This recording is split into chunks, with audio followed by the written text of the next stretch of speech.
C'est le 11 que... Ouais.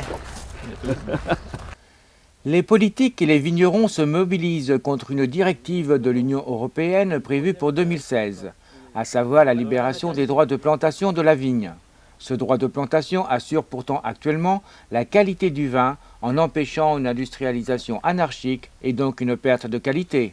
Aujourd'hui, tous les vins en Europe, donc tous les vignobles qui sont plantés avec des droits de plantation qui sont régis par la filière, par les vignerons eux-mêmes, ce qui permet en gros de planter les vignes sur les meilleurs terroirs et de gérer tout ça pour pas planter beaucoup plus de vignes que ce qui se consomme, ce qui s'achète en fait. Tout ça pour privilégier la qualité d'abord, produire un petit peu moins, produire que sur les bons terroirs, produire de la qualité, uniquement ce que les clients, les consommateurs peuvent déguster.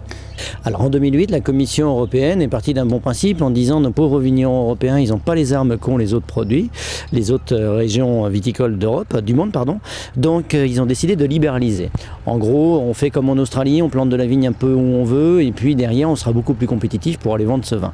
Depuis 2008, bien des choses se sont passées. Le vignoble australien a été mis à mal, beaucoup trop de production, surproduction, désastre écologique au passage, avec donc des grosses maisons qui ont quitté aujourd'hui l'Australie, qui ne veulent plus produire parce qu'il n'y a rien de géré justement. En Nouvelle-Zélande, juste à côté, le vignoble s'est développé en venant voir un petit peu ce qui se passait en Europe, dans nos vieilles appellations d'origine contrôlée, et en se disant il faut qu'on en fasse pareil. Il faut vraiment qu'on aille cultiver de la vigne sur les meilleurs terroirs, que l'on produise que ce que l'on est capable de vendre, ça ne sert à rien d'en faire plus. Donc en Europe aujourd'hui, on dit ce vent de libéralisme, on voit ce que ça donne, il ne faut surtout pas y aller de toute façon, on voit exactement ce que ça donne, on n'est plus sur un produit aliment. Quand le vin était un vin aliment, on veut bien croire, nous, qu'il fallait que tout le monde y ait accès sur des vins pas chers, des vins de consommation de masse. C'est plus le cas aujourd'hui. On est sur une consommation de vin plaisir. Les consommateurs, quand ils viennent dans nos régions viticoles en Europe, ils veulent trouver des vins donc, qui sont abordables en termes de prix et qui sont surtout très qualitatifs. Et puis ils veulent pouvoir s'y retrouver, savoir si un vin il a été produit, s'il est vendu là, est-ce qu'il a vraiment été produit là, est-ce que c'est un vin de proximité ou pas. Donc aujourd'hui, c'est ce que l'on défend nous, d'autant plus que c'est une mesure, on le rappelle quand même très souvent, qui ne coûte absolument rien du tout aux contribuables. La libération de droits de plantation mettrait à mal les efforts de recherche de qualité de nos vignerons. On a à choisir entre soit une industrialisation du vin ou maintenir le modèle qui existe chez nous depuis des générations et des générations. C'est un tissu de petites et moyennes exploitations, entreprises, avec une image de qualité, une image le côté humain très important. Et puis derrière, c'est tout ça qui serait anéanti, tout le travail de plusieurs générations.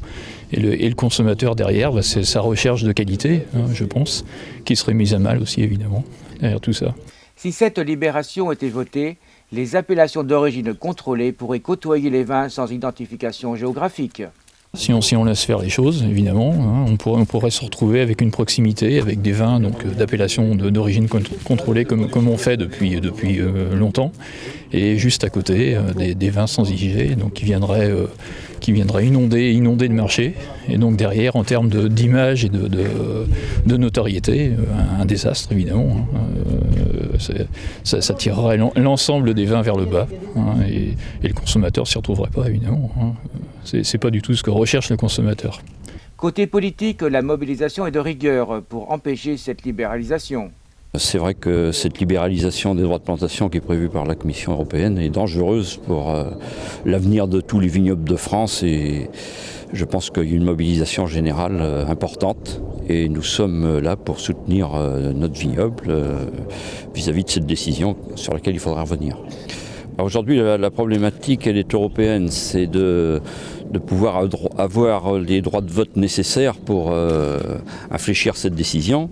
C'est-à-dire qu'il faut mobiliser, tous les élus sont présents pour mobiliser, pour que ce groupe de haut niveau qui vient d'être créé d'experts puisse donner une direction plus favorable donc, pour le maintien des droits de plantation.